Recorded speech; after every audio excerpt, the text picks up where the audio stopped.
So, acolytes. Today I'm trying something new on behalf of an acolyte of mine that actually wants me to cover a story. I think my grandfather might be a serial killer. Gonna be honest, I don't even know how I'm gonna start this, so I'm just gonna get it out and just see how this goes for me personally, and then let's start. And by the way, as you could see, Lighthouse Horror, I didn't make this video. Link down in the description afterwards. Support them if they are any good. Let's see. I Think My Grandfather Might Be a Serial Killer by Veristal. I don't have the best memory of my childhood. Not that my childhood was bad, it wasn't. But I just don't remember that much of it compared to a lot of people. My grandfather always stood out to me, which was strange, because he was never around very much. No, that's not The few times that he came around for Christmas or some other family occasion, he seemed a kind but serious man.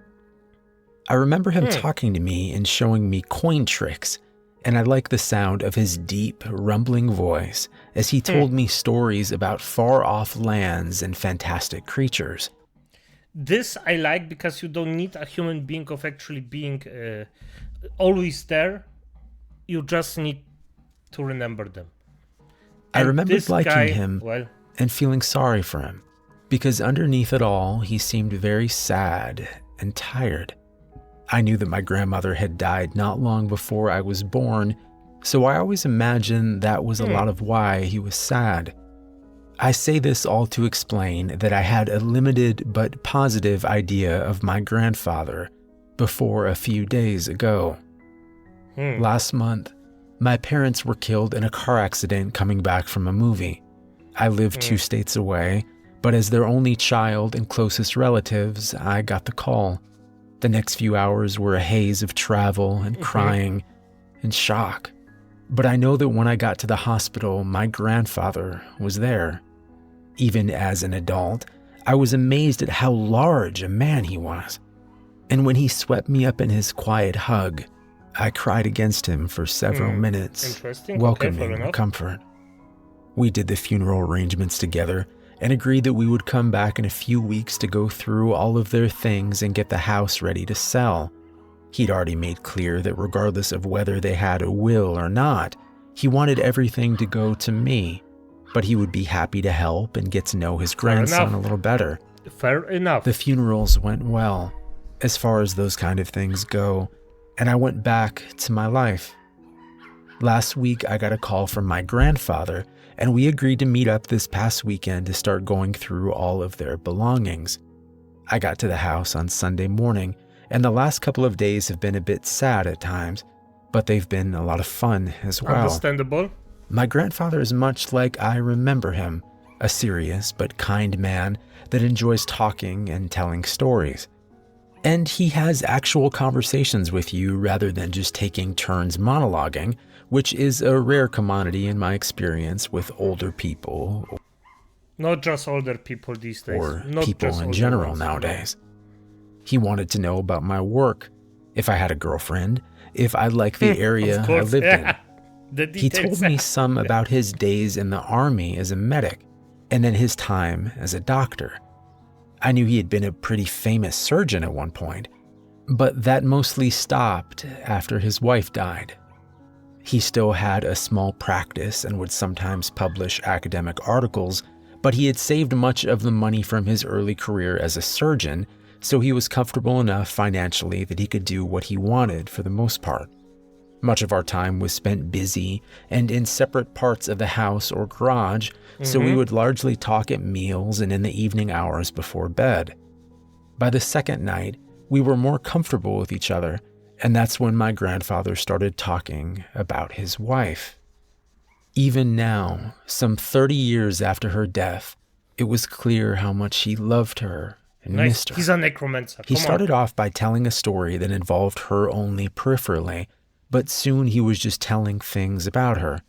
Funny stories, tales that illustrated how smart or good she was, little sayings she used to have.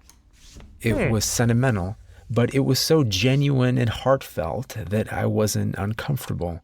Seeing how much he loved her made me love both of them more. I Fair had no enough, yes. sooner finished that thought when his expression turned darker, like a ship entering sudden storms. He started talking about how she was taken from him, how that man, that thing, had killed her. I just listened, but internally I was wondering where all this was coming from. As far as I knew, my grandmother had been killed by a drunk driver. While that was terrible, he was making it sound like it was something else, like she had been intentionally murdered in some way. It was all pretty vague, but I could still see when he realized he was saying something more than he intended. He looked embarrassed and apologized for rambling on, making some passing remark about how he had become the old man at the mall that will talk for hours about nothing. I laughed and was going to reassure him that I was enjoying it, but he was already on his feet and looking at his watch. He had to be going, he said. Had to run into town to take care of a couple of things before it got too late, but he'd see me in the morning. I found this all very strange for a couple of reasons. First, we had just gone to town earlier that day and bought supplies and groceries to last at least a couple more days. Second, it was nearing 10 o'clock, and aside from a gas station or bar, I doubted much would be open in the closest town, which was relatively small and a good 30 minutes away. Still, he was a grown man and my elder, and it was none of my business where he went or what he did. Maybe he just wanted to go off and be by himself after talking about his wife so much. Fair assumption. In any case, I said goodnight and he headed out. A minute later, I heard his giant SUV rumble to life outside and trundle its way out into the night. I went to bed, but though I was tired, I had trouble falling asleep.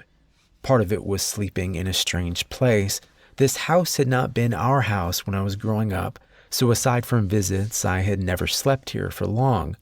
Part of it was worrying about my grandfather. My bed was next to a window on the upper floor, so periodically I would peek out to see if I saw any sign of his return. The moon wasn't full, but was still bright enough to shine off the lawn and the trees that grew thick as they became woods and then forest. It was beautiful, and I knew my parents had loved it here.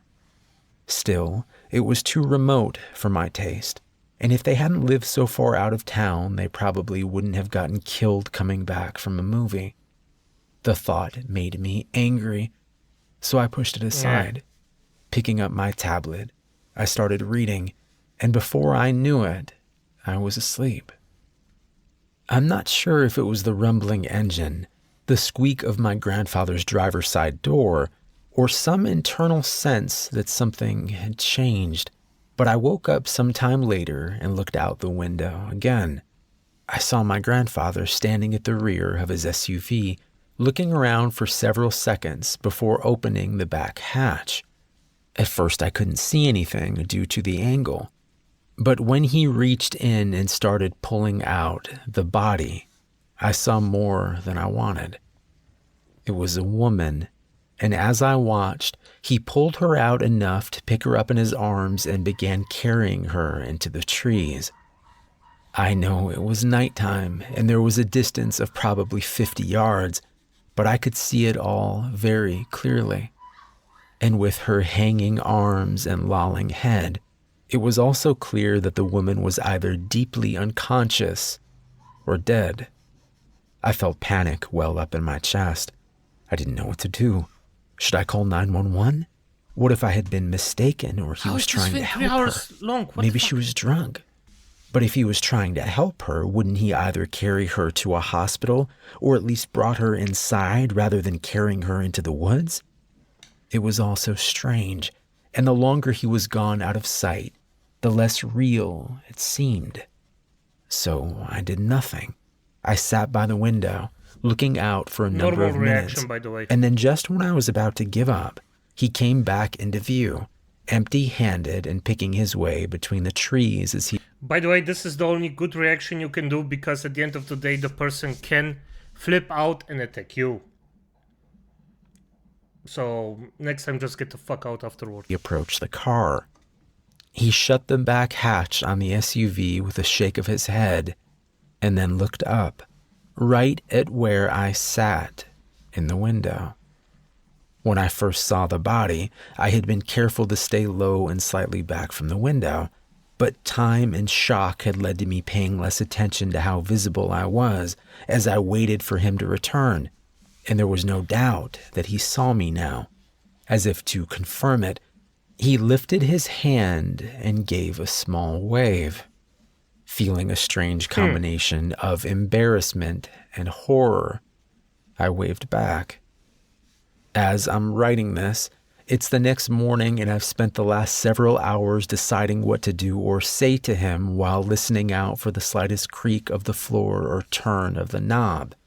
He may not know I saw the woman, and I guess there could be some benign explanation, though that seems unlikely at this point.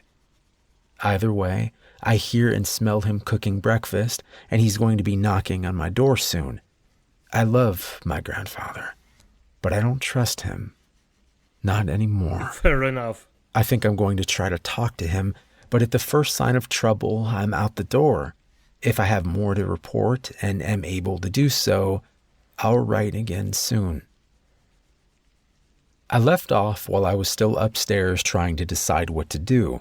I had considered just waiting for my grandfather to come up and get me for breakfast. Bad but idea. The idea of him in the doorway of the only exit from the room made me very nervous. It should. I wound up just getting dressed, putting my keys and wallet in one pocket and a small folding knife in the other, and heading downstairs. Good head, yes. He was still at the stove when I entered the kitchen, and despite my fear, I could feel my stomach grumble at the smell of eggs, bacon, and coffee that permeated the air. Not that I could trust eating any of it, but my stomach wasn't concerned with trivial matters like rat poison and antifreeze. He turned and gave me a nod as I made my way to the table. "Good morning. I was going to come up and get you in a few minutes. Hope you're hungry." Damn. Nah, not too much, I lied. My stomach has been weird this morning, so I think I'm going to have to wait. Smells great, though. I sat down in a chair where I could face him and reach the door outside or the living room quickly if things went south. He nodded his head and kept on poking at the eggs. "Well, that's a shame, but it'll be here for you if you feel up to it a bit later." He set the pan of eggs on an unlit burner and turned to face me, his expression slightly concerned. "Don't think you're getting sick, do you?" I shook my head, weighing different lies and excuses, but finally I decided this was as good of an opportunity as I was going to get to broach the topic of what I had seen the night before. I've just been a bit worried since last night. I saw you when you came back last night." My grandfather was nodding already, but I pushed on. "I saw all of it, not just when you came back from the woods. I saw the woman you had." His expression didn't change at first, but after turning off the stove and taking a seat across the table from me, I saw a mixture of worry and sadness on his face. "I thought you most likely had, and I know how something like that must look. I didn't want to frighten you by approaching you about it, and if I'm honest, I was hoping you had missed the first part. Not the way I wanted you to find out about all this." What the fuck? He rubbed his mouth and gave a nervous smile. "Still, I was half afraid you'd be gone when I got up this morning, or that there'd be police out there. I know you can't trust me right now, but giving me the chance to explain means a lot to me." I nodded. His words were said in an even and reasonable tone, but I couldn't help but feel a dull dread growing in my stomach. A part of me had hoped he would deny everything and convince me it was a dream or a mistake. Instead, he was confirming that it happened, and I'd be lying if I said he wasn't intimidating even in his kindest moments. And He was wanted to tell very you anyway. intelligent and half a foot taller than me, and the last couple of days had been proof enough that age had slowed him very little. Last night he had carried that woman without any signs of real effort, carried her lifeless body out into the dark. Come back to me. I know this is frightening. I can tell you that you have no reason to be afraid of me, but how much is that worth right now? Very little, I suspect. So let me explain as best I can. All I ask is that you listen to the entire thing, and if at the end of it, if you want to call the police or leave or whatever you think is best, I will fully cooperate. Damn. But I need you to hear the entire thing, because some of it is going to sound very strange at first. Okay? I leaned back in my chair, my head pounding. This was the point where I had to make a decision to give him a chance or not, whether to risk myself even more or not. On the one hand, I could run and call the cops. On the other, I could hear him out, and in theory, still do that if I didn't like or believe what he told me. Still, where did we put the tape? When he raised an eyebrow, I shrugged. I'll hear you out, but I want you taped to that chair before we start. I can't risk this being a trick or you deciding it's not going your way and you want to attack me. I could see the hurt in his eyes. Smart. But I pushed past it. I want to believe you, to trust you. But you know it's the smart thing to do on my end. He nodded. It is. I'm proud of you for thinking of it. I just hate it comes to that. But that's my fault, not yours. Fair enough. It's in the living room. I think on the table by the sofa. Standing up slowly, I backed into the living room and grabbed the tape, fearful for the 5 seconds he was out of sight.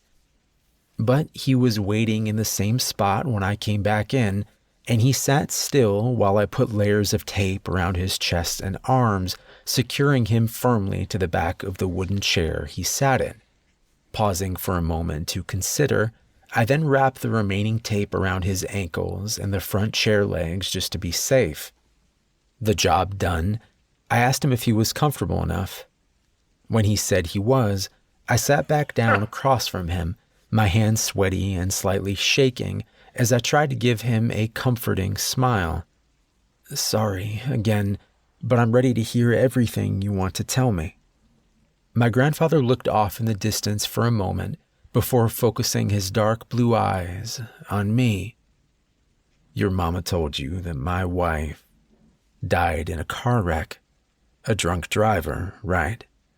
I nodded. Yeah, she said she was killed going to visit you at the hospital. You had been working on a patient for hours and she was bringing you some dinner. Dark anger flickered across his face, disappearing as he shook his head. Well, the last part was right. I had been working on a girl who had been shot in a hunting accident since early afternoon. The girl wound up living, but my sweet girl, your grandmother, she didn't get killed by a drunk driver. She was taken as she was getting out of her car at the hospital, brutalized and torn apart, with what was left of her being found in a field 10 miles away.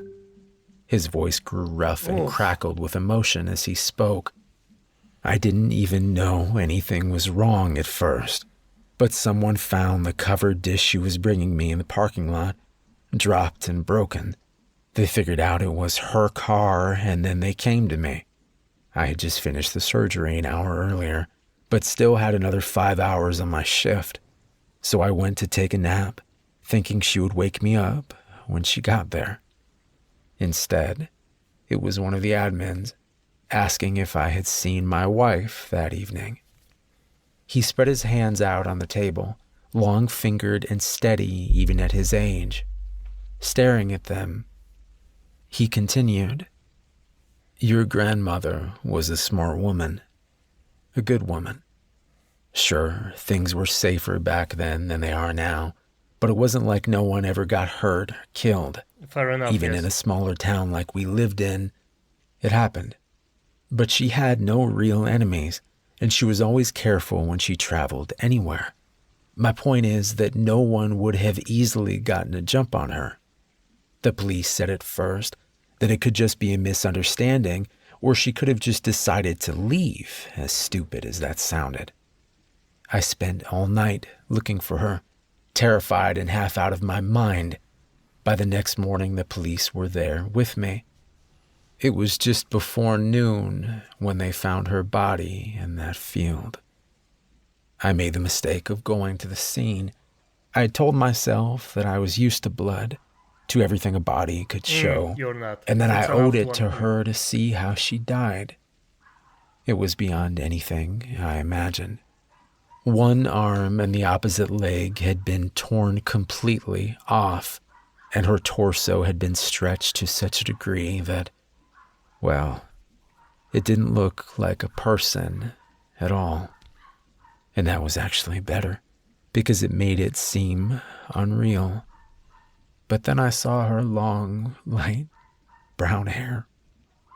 I'd always loved her hair so much, and even attached to the shattered ruin of her face, I knew it anywhere. It was remarkably clean compared to the rest, as though someone or something had taken great care not to mess up or soil that pretty hair.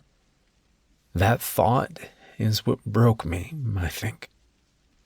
I don't remember much for the few days that followed. I know I was at her funeral, but I couldn't tell you anything about it.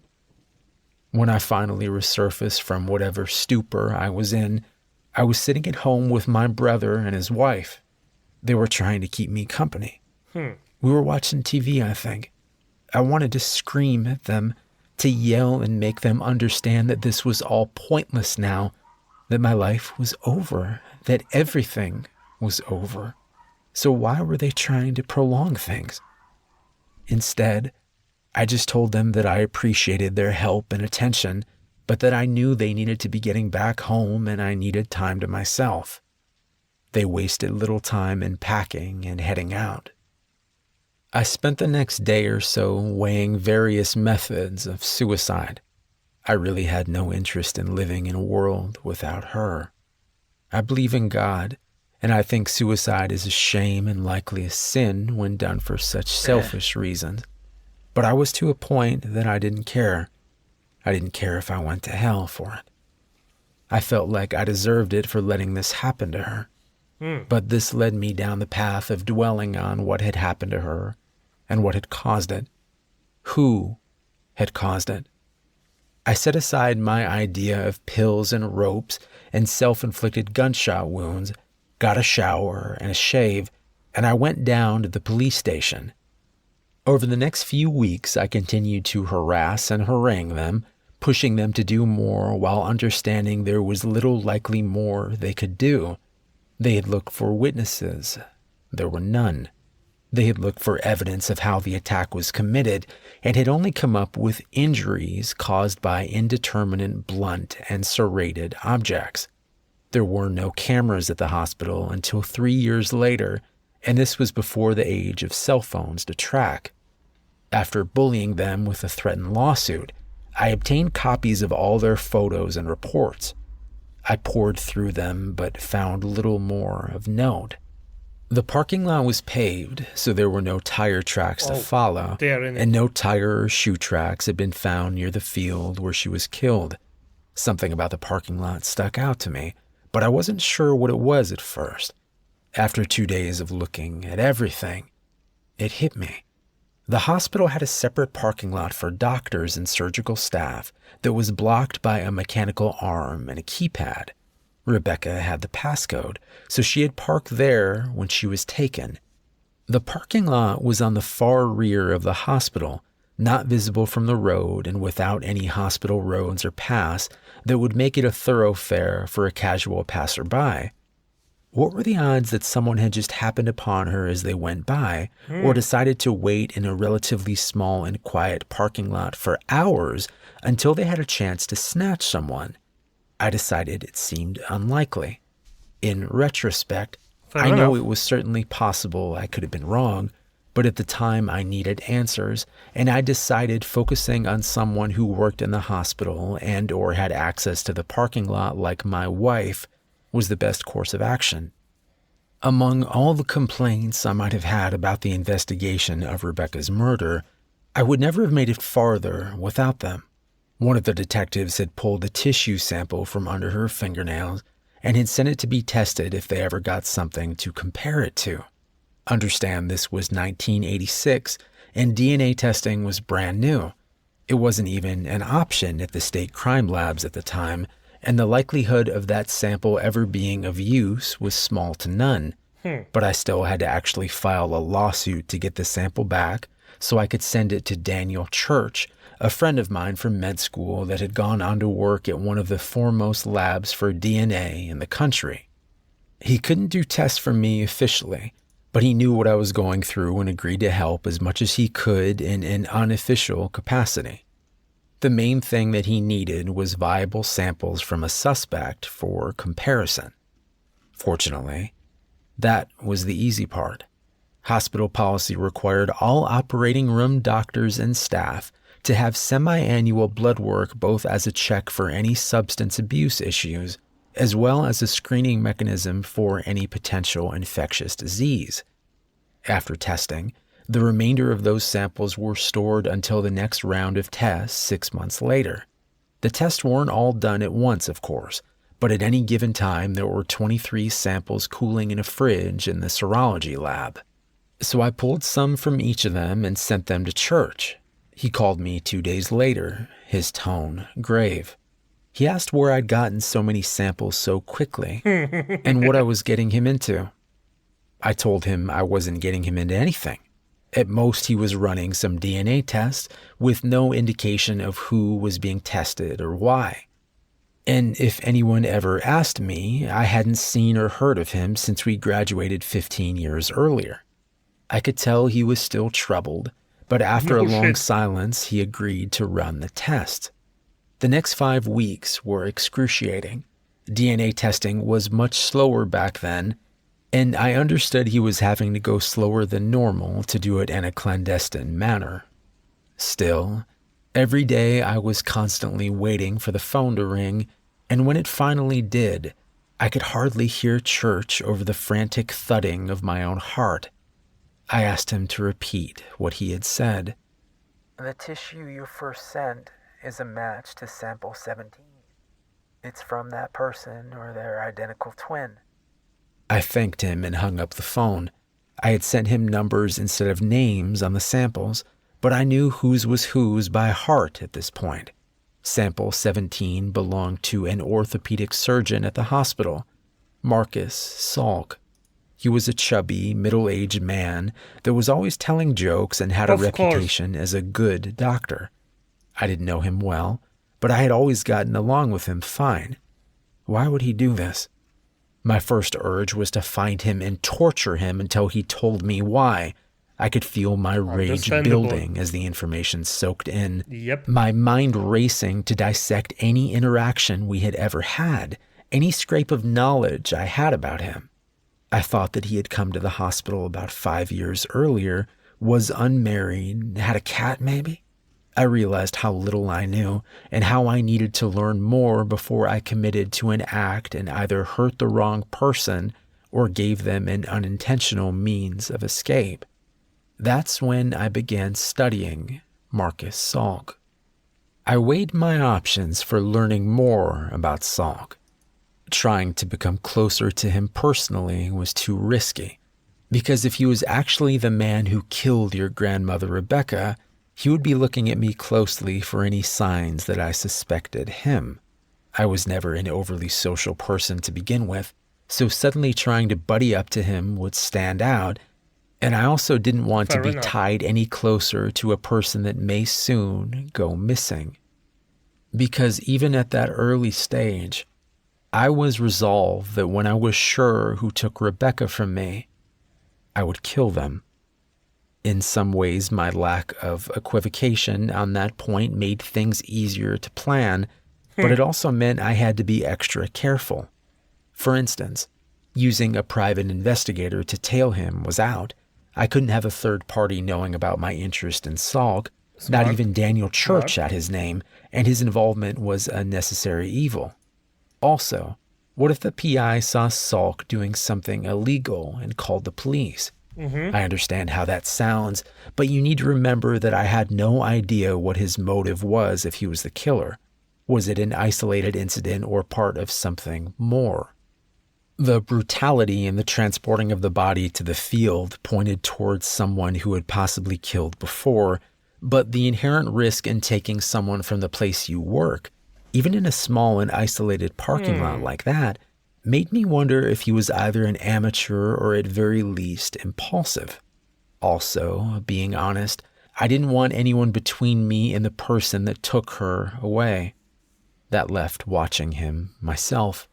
While I was no expert, I knew I would need 3 basic things: opportunity, ability to observe, and concealment. For opportunity, I slowly shifted my work schedule at the hospital to mirror that of Salt for the most part.